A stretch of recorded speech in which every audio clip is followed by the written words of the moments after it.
আমতাতে এখানে একটা বেড ছিল না, সেখানেও 360 বেডের সুপার স্পেশালিটি হাসপাতাল হয়েছে। প্রথম ফেজে 4 তলা হয়েছে।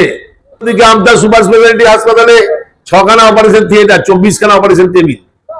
ওখানে অলরেডি 3 জন এমডি ডাক্তার মেডিসিনের, 3 জন গাইনির এবং 3 জন অ্যানেস্থেসিয়ার ডাক্তার এসেছে, একজন অর্থোপেডিক সার্জন এসেছে। এবং খুব শীঘ্রই আমাদের 314 জন doctor, nurse, paramedical staff, technician, scavenger, GDS, liftman তাদের নিয়োগ হবে। অলরেডি ক্যাবিনেট অ্যাপ্রুভাল হয়ে গেছে, তাদের ফিনান্সিয়াল কনকারেন্স হয়ে গেছে। শুধুমাত্র কোর্টের একটা লড়াইয়ে, ওবিসি কোটার সমর্থনে যে কোর্টের লড়াই চলছিল, তার জন্য এই নিয়োগ প্রক্রিয়া আটকে গেছিল। সেই জট খুলে গেছে।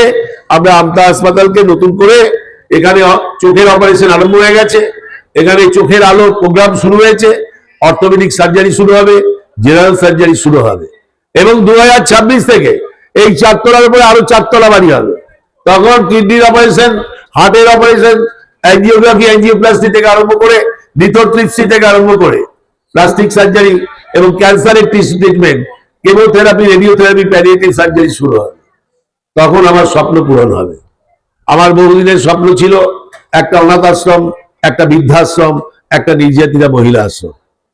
যাদের জন্ম হয়েছে পিতৃমাতৃহীন হয়ে, যাদের বাবা মায়েরা আতুপুতু করে মানুষ করে, নিজে না খেয়ে খাওয়ায়, তারাই যখন বিদেশে যায়, বড় ডাক্তার, ইঞ্জিনিয়ার, ব্যারিস্টার হয়, তখন তারা মা বাবাকেই ভুলে যায়।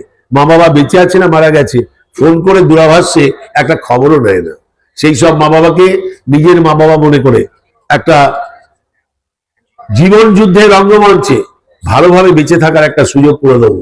এবং তার জন্য আমি বৃদ্ধাশ্রম, শিবম, সত্যম অনাথ আশ্রম আর নির্যাতিতা মহিলা আশ্রম, যাদের শ্বশুর বাড়ি থেকে ঝ্যাঁটা পিটিয়ে বের করে দিয়েছে, বাপের বাড়ির ভাইয়ের বউ বলছে, ও বললো আবার এখানে ভাগ বসাতে এলো, যে বিদেয় কর, তারাও ভাগ দিতে চায় না। তা মেয়েটা যাবে কোথায়?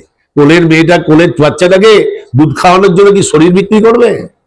তাদের জন্য একটু শান্তির খোঁজ, বেঁচে থাকার একটা সুযোগ।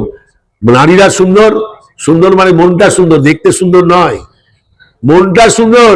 যেখানে মায়া আছে, মমতা আছে, যেখানে না খেয়ে মুড়ি জল দিয়ে ভিজিয়ে খেয়ে ঢেকুর তুলে বলে ব্যস্ত আছি, খেয়েছি, আর ঘরের সবাইকে খাওয়ায়, চুলো ধরার থেকে আরম্ভ করে, হাড়িতে ভাত বসানো থেকে আরম্ভ করে, শাকসবজি দিয়ে প্রতি দেবতাকে খেতে এবং অফিস আদালতে পাঠিয়ে, তারা ছোট ছেলেটাকে জুতো বেঁধে স্নান করিয়ে, চুল বাছরে, ড্রেস পরিয়ে, বিনা পয়সার বাক্সবন্দি ব্যাগ ভর্তি বই নিয়ে স্কুলের পথে নিয়ে যায়।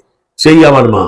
নতুন ভিডিও দেখতে আমতা টিভি ফলো করে রাখুন। ধন্যবাদ আমাদের সঙ্গে জুড়ে থাকার জন্য।